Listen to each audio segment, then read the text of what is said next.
hello and welcome. You are watching Cricket-o-mania and this is a show for you if you know everything about cricket like our cricket expert extraordinaire Mr. Ayaz Memon or are still learning about it like me, Shilpa Ratnam.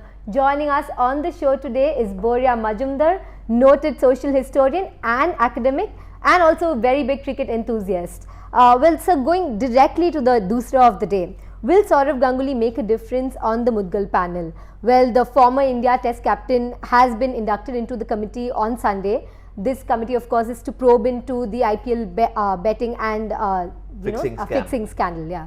Well, I think it's a terrific addition to the panel, right. And I'm surprised that it wasn't done earlier. I know that Justice Mudgal has been looking around for finding somebody to be on the panel, right. And it makes me wonder why should the Supreme Court or the Justice Mudgal committee go out and seek such players? Why couldn't the BCCI have done it?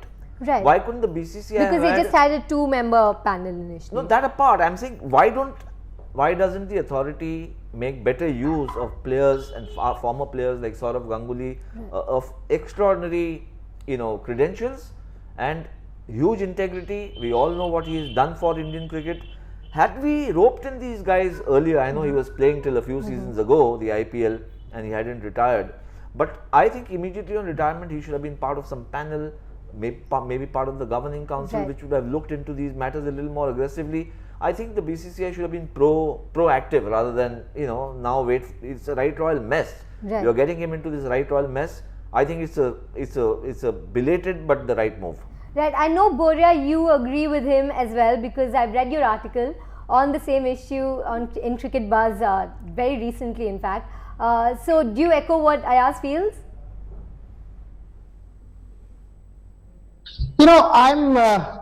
I'll be a little more blunt than Ayaz. He asked this question, why didn't the BCCI? Because the BCCI doesn't want to get to the root of the matter. It's as simple as that. If the BCCI was keen to get to the root of the matter, it would not have made a complete mess and appointed the two-member panel, which was a sham. Now, that was the most stupid gesture of all. And as far as why Justice Mudgal did not appoint Sourav earlier, he was on the lookout for Sourav, as Ayaz rightly said, because Sourav was traveling. The first meeting of the committee was on 25th of May. Sourav was in Spain for the Champions League, then in England, came back on the 6th of June, straight after Justice Mudgal spoke to him and appointed him in the panel. So I don't think there is any delay, and I absolutely welcome this development for three reasons. One, Sourav is not on the BCCI payrolls, unlike some others. I'm not doubting their integrity, but in public perception, they are on the BCCI payroll, so there is a conflict of interest. Two, Sourav is not associated with any franchise of the IPL. The second name that was discussed by Justice Mudgal and his team, and I can tell you confidentially, is that of VVS Lakshman. VVS Lakshman is associated with Sunrisers Hyderabad. And third, Sourav has been there, done that, played the IPL till a season earlier. I think he's the best person for the job. Yes, I think I'm in complete agreement with what Boria is saying, Shilpa. And the only question I have for Boria, and because you've been kind of privy to a lot more information on this, so what one gathers is that Sourav is going to be dealing with the technicalities largely. So what does it mean? What does it mean? I mean, is he going to give them be a sounding board as to how the T20 game is played, or what are the current trends in the sport, or what's it going to be all about? Right, he's the cricket expert on the committee. Correct. I'll tell you how this investigation will unfold. BB Mishra is the person who's supposed to get the interrogations done. Obviously, you don't expect Justice Mudgal or Nageshwar Rao or Nilay Datta or Sourav Ganguly to do the investigations, the interrogations, I'm sorry. So BB Mishra will do these interrogations as a police officer together with the Delhi, Mumbai and Bombay police officers that they select for the panel. Once they do that, they will then place before the committee, which includes Sourav, all these findings. And then the particular matches and the particular instances that are in question will be discussed with Sourav threadbare. That is there a question of suspicion here? What does he feel? As the expert on the game, played the game for so many years with distinction, he should be able to give them a lead on that, okay, this is actually problematic or this could have happened. That is how this investigation will now go on. By the way, the investigation is already on. BB Mishra has already started the investigation. So wait and see. Obviously, there will be no media briefings, but in August, in time, we will get to know exactly what has transpired. You know, there is no doubt about Ganguly's impeccable integrity, but he's also set to become the secretary of the Cricket Association of Bengal. Will this in any manner prompt him to go soft on the players? I don't know whether he is. I think Boria can enlighten us also about whether he is aspiring to be the CAB secretary or not. But I don't see that as a, you know, as a constraint or as a limitation. He has been included in this panel as a former India captain and somebody who understands the contemporary game perhaps better than anybody else, because he's just been playing till very recently. He's handled players, all kinds, successes, failures, and also remember, he took over the captaincy of the Indian team when India's credibility was at, you know, bootless level after the match fixing scam of 2000. So he and a few other, you know, bunch of good guys like Dravid and Tendulkar and Kumble and Harbhajan and Dhoni and whoever else, that whole bunch which came under Sourav, restored, I think, or redeemed the prestige of Indian cricket. So I don't, and I from whatever I know of Sourav, he's got the ability to compartmentalize his thoughts. This is his task and he will do that task. I don't think he's the kind of guy who will allow things to kind of mix and merge and, you know, make a mess of it. Alright, so Boria and Ayaz Memon in agreement on the fact that Sourav was a great addition to the panel, but let's see what the people feel. Yeah, I think he will be honest. It's a good move. There should not be any type of cheating involved in the game. Yeah, it's a good move, but I don't think any of the players will be honest for this. So I don't think he'll be that honest. They should take someone else who's more responsible and who is a famous icon all over the world, not just in India. If it's Sourav Ganguly, I personally think he's not. He hasn't achieved that much. Yes, I think it's a good move to introduce Sourav Ganguly into the committee. He does have an idea of what goes in and the transparency, and he is used to the BCCI. There'll be more transparency if you have a former player of such good repute. Having a former cricketer on the board, I'm sure it'll bring a lot of points forth that other people don't consider. I think the forming of the committee itself is a good idea, but I'm not so sure about Sourav Ganguly. Yeah, I think so. He'll be honest about what happens in the future. In his entire career, he's been, loyal and, he's been a good cricketer. So it's a good move. Yes, it's a very, very good move. And as being the younger generation, I would be more happy to see a good coach guiding us. Right, a lot of optimism there. You know, many feel that he is a great addition, just like all of us feel. A lot of girls there giving responses, huh? So it just shows you how much sports spectatorship in India has changed. Just like a digression from what we were discussing, a lot of women are now following sports, especially cricket. And they also have an opinion on it. They have an opinion, which is great. Yeah. So a lot of optimism there, a lot of Ganguly fans. A few are sounding a bit jaded. That's okay. I mean, you always have pros and cons. So somebody else may have a different point of view. That's fine. I think by and large, you're getting a near consensus that somebody like Sourav is a great addition, because even the people who you're speaking to, there's an instant recall who Sourav Ganguly is. Right. And that was the objective, I think. Finally, you can appoint somebody who's, also got great maturity and integrity, but who may have no currency at all in the current ethos of the game. Right. And he's quite contemporary. Sourav was playing till 2012 for the IPL. Yeah. So, look, speaking of the other senior players, which you did mention, be it Sachin or Dravid, they also seem to be players with, impeccable integrity. So, shouldn't they take a more proactive role in mentoring young players, considering the money is so big and the stakes are so high? And the temptations are so big also. Yes. Well, look, there are two aspects to this. One is about IPL 6, the match fixing scam and the investigation into it. I don't think either Rahul or Kumble or Sachin or Lakshman would have qualified because they are associated with one team or the other. Okay. So, there might be a conflict of interest there. Sourav is completely detached. So he was the best candidate in the circumstances. On a broader canvas, yes, where Indian cricket is concerned, I think that all these legendary guys should be proactive, and in fact they should volunteer their services to the extent that they know that there are these problems lurking around in the system or in the background or in the foreground, wherever it may be. They do once in a while go to the National Cricket Academy and talk to the young guys, but I think it needs to be far more. Let's try and get Boria's view on that. Do you think that would make a difference? 2 points here. One, Ayaz is absolutely spot on. Why not Dravid, Kumble, Lakshman or Sachin. Several people have tweeted based on that article I wrote that why not Dravid? Absolutely not, because he's part of Rajasthan Royals. VVS is Sunrisers, Tendulkar is Mumbai Indians, so it's Kumble. So while all of these people are of impeccable integrity, there are questions of conflict of interest, so they could not have been taken by Justice Mudgal. So Sourav is the best candidate.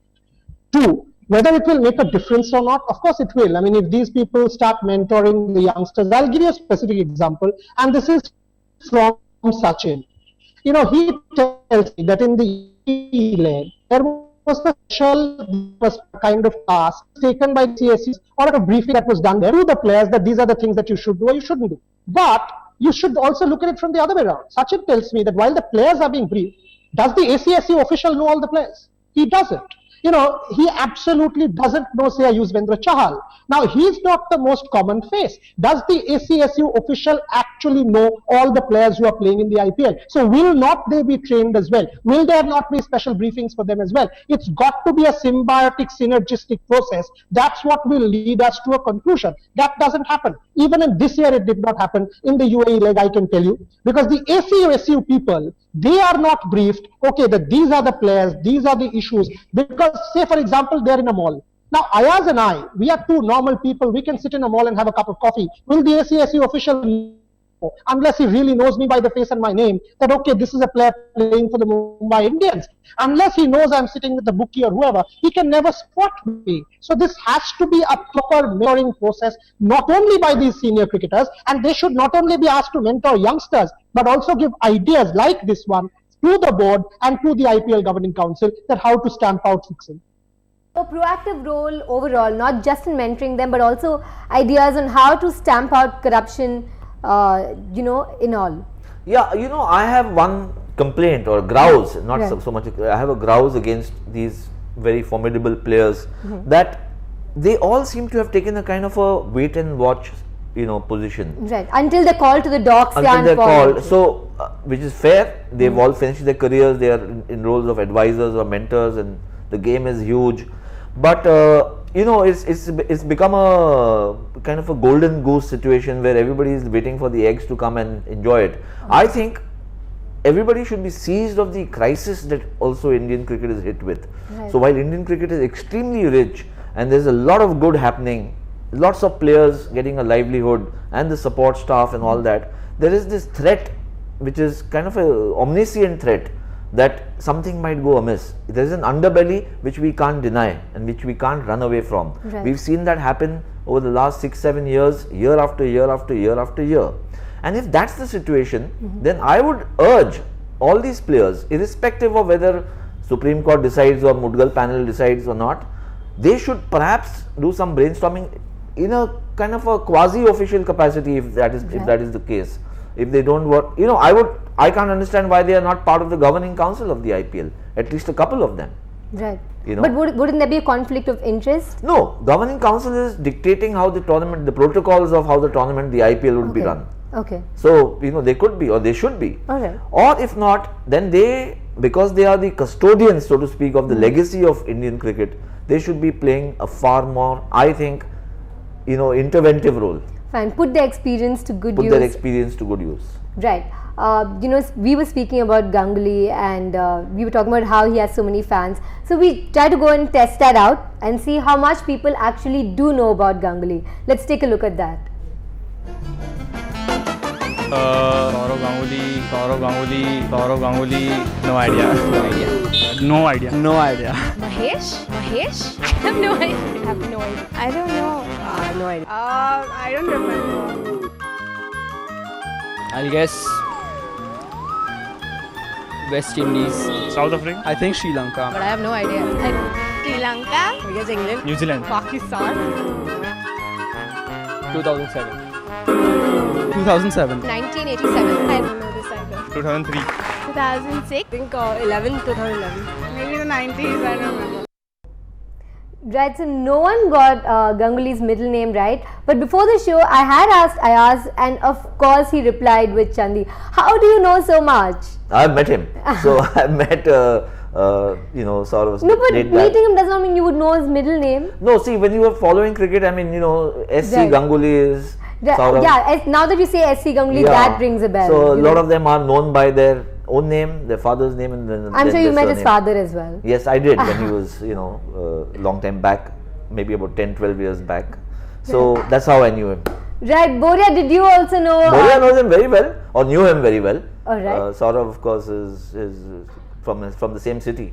Oh, right. Yeah, I do. He and I are from the same city, very good friends, part of the special network. I knew his family very well, who passed away just a few months back. Yeah. I know the family. I know everybody. I mean, I know his daughter. I know his wife. He and I sort of meet perhaps every week. So yes, I mean, what is interesting, I just want to make this point to Ayaz. Ayaz asked me whether he's actually contemplating to join the Cricket Association of Bengal or contest the elections. Yes, he is. And that I think is a welcome development. Sourav Ganguly joining the Cricket Association of Bengal, will be a welcome development not only for Bengal cricket but also for Indian cricket. Secondly, the point about Ayaz, why these players don't join the governing council.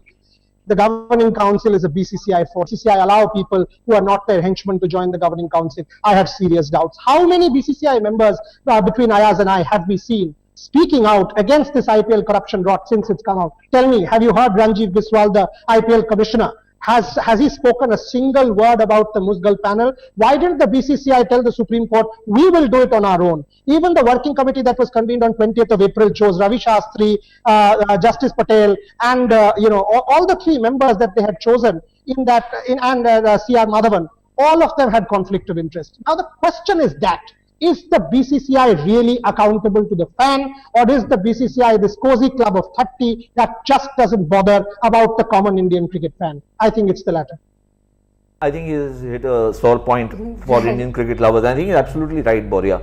Where the IPL is concerned, I think for me the fundamental flaw is in the construction of the governing council, because it is like a cozy club which is there and it's been having recurring problems. Guys who have absolutely perhaps no clue about the modern game. So you they think are part of an overhaul of the committee is it's imperative. First of all, well, what Gavaskar did this year, he got Deepak Parekh on as a advisor to the governing council. Which made things very transparent. It's a perception game. Right. Nobody used to believe that the governing council is so clean, and therefore if you get a Deepak Parekh, then people say, oh okay, it can't be as non-transparent as it was earlier. But I'm saying, why do you need to reconstruct the governing council? You have maybe a couple of directors who are non-BCCI members, like any good corporation or corporate entity has. I think there has to be a representative from the franchises who's looking after their interests. Right. They should have, for all the franchises put together, they can have a collective entity, one Nominated. person nominated, and who should be there. It happens in all the leagues. You take NBA or the baseball league, the owners who own teams and cough up millions of bucks, if they don't have a voice, then it's it leads to too many complications and conspiracy theories going around, which is not good for the game. Right. So I think, and therefore also in the conduct of the tournament, somebody like a Ganguly or a Dravid subsequently, once he finishes with his assignment, or a Kumble, who's so well versed with the game, this format, current players, they have the ability to see what could possibly go wrong or what is going wrong. They need to be part of the governing council. Right, a lot of food for thought there. Just wrapping up the show, we've had some great opinions coming in on Ganguly. Seems to have a very clean career, then a great legacy. I think that one that he leaves behind. Just observing from today's show. So, but that's all we have time for. So we have to wrap up. Thank you so much for joining us, Mr. Boria. It was great having you on the show. And before we go, I asked you had a question for the viewers, didn't you? I had a question for what about Sourav Ganguly? Yes, yeah. You bowled me a googly earlier on today. So tell me, what was the question? I cannot recall it for the life of me. But see, that's because Ayaz bowling another googly at me. Yeah. Well, okay. So I'll ask you the question. Right. Now, which World Cup did Sourav Ganguly lead India into the final of? But we did ask the viewers that. And they got the answers right? Yes, they did. One of them got it right. One of them. That was 2003. Yes, so that was. There's no point in doing that. Okay, let me ask viewers this. So Sourav Ganguly's career began in 1996. He began with a century at Lords on his Test debut. Wow. But his international career, when did it begin? he may not have played a match, but The time he took off his shirt at Lord's balcony. You're way off. That was 10 years later. That was 2002, I think. But he went on a tour much before he made his Test debut. All right. And in fact, he didn't play any international match. But what was that tour? Which year is the question? All right, that seems pretty easy. I'm going to try and Google it and try and bring those Flipkart vouchers for myself. You have to be smart. You can't do that. So if you know the answer, tweet to us at Boom News TV and do watch and keep watching Cricketomania. Thank you so much for joining us.